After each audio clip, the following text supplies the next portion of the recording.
Hi, I'm Joe Miller, the author of Advanced Deer Hunting, and today we're going to talk about getting ready for the hunt.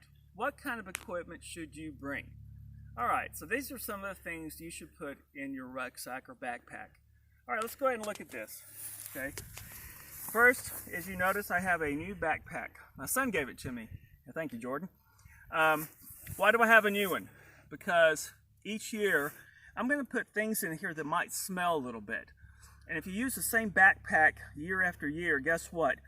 Deer are going to smell your backpack.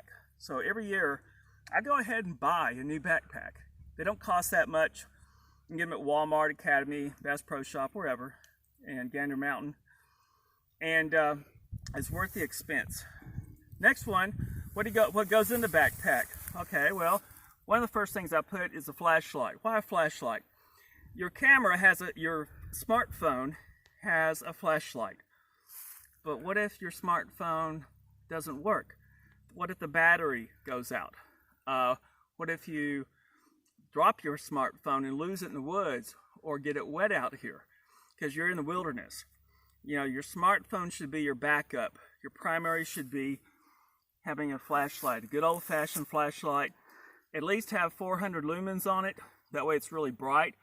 Because again, you want to, first of all, use your flashlight to find your way to your deer stand or deer blind, but also going back, if you're doing an afternoon hunt, to go back from your deer blind, find your way, and then when you shoot a deer at night, or not at night, but in the evening, you got to track it at night, this will help you pick up the blood trail. So have a flashlight.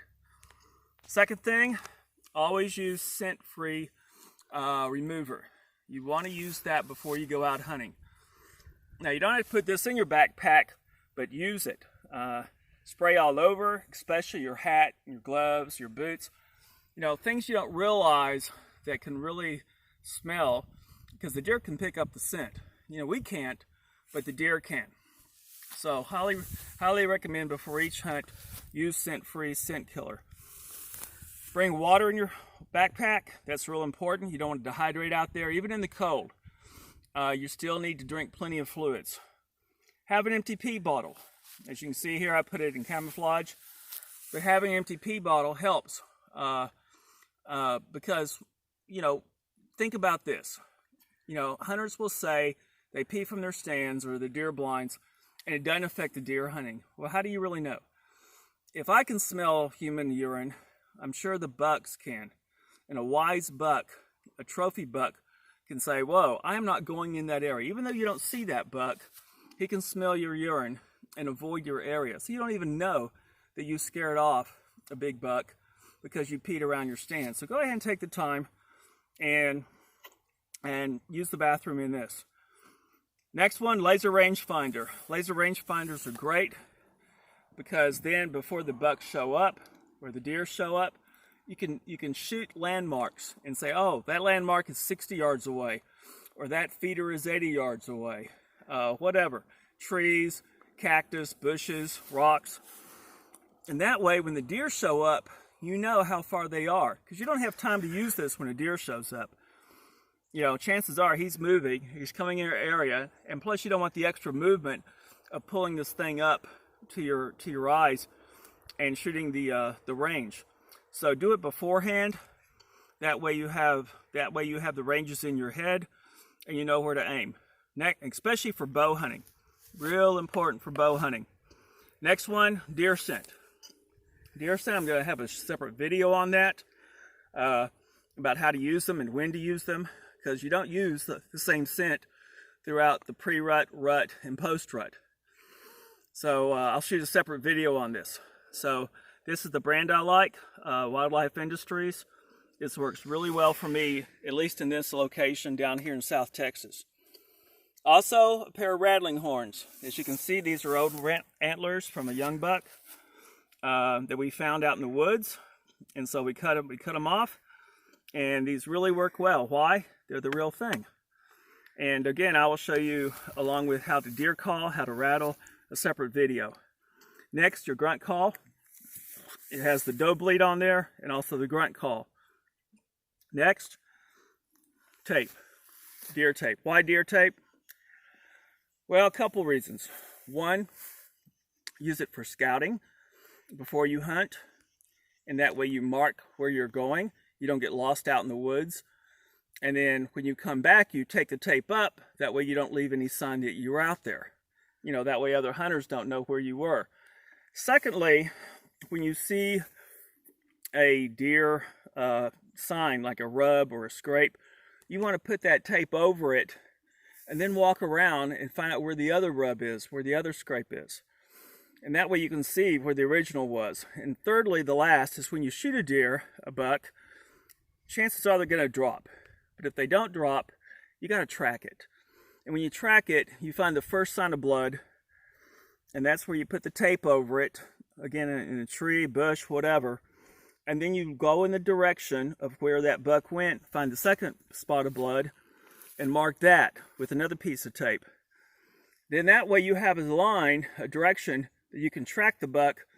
When you finally find him, then you put the tape, another piece of tape, over the buck, and that way you go back, you gather your tape up, get the four-wheeler, leaving that piece of tape over the buck, and that way you take your four-wheeler, ATV, wheelbarrow, whatever, pickup truck, and go there and get your buck. So tape's real important.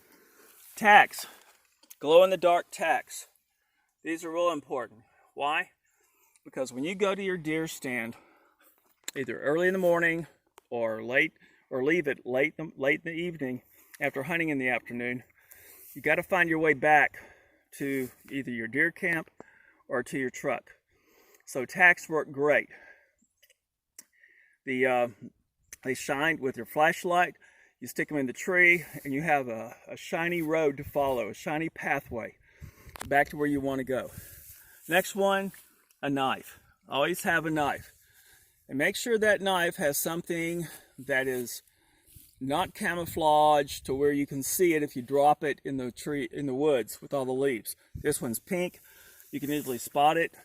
My hunting knives have lanyards on them that are colored. So you got to have a sharp deer knife. Next one, a legal hunting hat. Okay. So whether you be scouting, or whether you be walking on the ground to and from your deer stand, you want to wear this. Or if you're hunting in public lands, you got to have either a hat or a vest you're wearing that's hunter orange. Now let's talk cold weather. Cold weather, we have two types of gloves. A light glove here, that's where I went to college. Whoop, gig 'em. And very cold weather here. Okay, I found these on the internet through Amazon, and from My Big Hands, these are comfortable. I don't like gloves that are tight on my hands. So I like gloves that are kind of loose, and that way it feels like my hands, A, they're not cramped, B, they can breathe a little bit, which I know hands don't breathe, but it gives me that feeling. Next, hand warmers, toe warmers. Those are great. Let me tell you, your extremities will get cold, and you experienced hunters know this. And when they get cold, whoa, Nelly, you're miserable. So have these ready to plop in there with your toes and your hands, and you know, it makes you stay in that deer stand longer to get that big buck.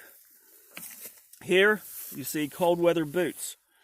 Now if you look at them, you can say A, they're insulated, B, they're waterproof. You can step in water, and C, they're wide.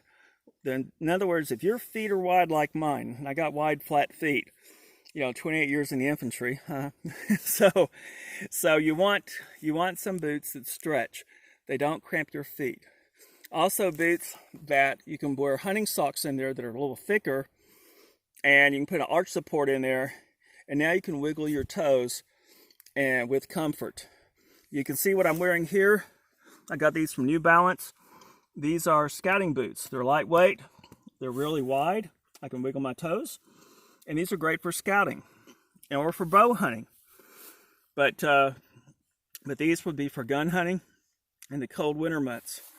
And lastly, and most importantly, toilet paper. Oh, I can't tell you how important it is to bring toilet paper with you to a deer stand. You never know when you got to use the bathroom. And you don't want to be out in the woods without toilet paper. If you have to go, you have to go. So get down from your blind, dig a hole with your boot, and then use the restroom, cover it up, and along with the toilet paper, and it won't bother the deer at all as long as you cover it up. So that's real important to have toilet paper. Now, what do you not want to take with you in your backpack? Couple things. Food that smells, you know. I love corn nuts with ranch. By the way, don't eat them on the airplane. The fellow passengers don't appreciate it. I travel a lot, so learned my lesson there. But these are great for the deer camp, but not great to be hunting. So don't bring them hunting with you, something that smells like that. If you want to bring something, bring peanuts, or bring a sandwich that doesn't smell like peanut butter sandwich. You know, that has a very low smell that aren't offensive to deer. And of course, tobacco. A lot of us use tobacco. I dip from the military. It's a bad habit, but I have it. And, you know, you really don't want to dip, especially bow hunting, when you got to get the deer near you. You don't want to have the smell of tobacco, because if you do, you could be scaring off that big trophy buck. My late brother-in-law in Alabama, Mike, he smoked all the time from his stand, but he used the wind really well. And he shot so many deer, best deer hunter I ever saw. But he smoked all the time, okay? He didn't throw cigarettes down on the ground. You know, he kept them, but he had that bad habit, just like I have a bad habit of dipping. So if you're going to use tobacco in your stand, definitely use the wind to your advantage, because the deer will smell it. Okay, well, these are a few things that I recommend, highly recommend, that go into that backpack. Have that backpack and use it. That way you don't forget, oh, I didn't bring this, I didn't bring that. And always have your license with you, your hunting license. Because that way, when you kill the deer, you've got to tag it as soon as possible. That way the game warden doesn't get the wrong impression. So, again, my name's Joe Miller, the author of Advanced Deer Hunting. Have a safe and successful hunt. God bless and good hunting.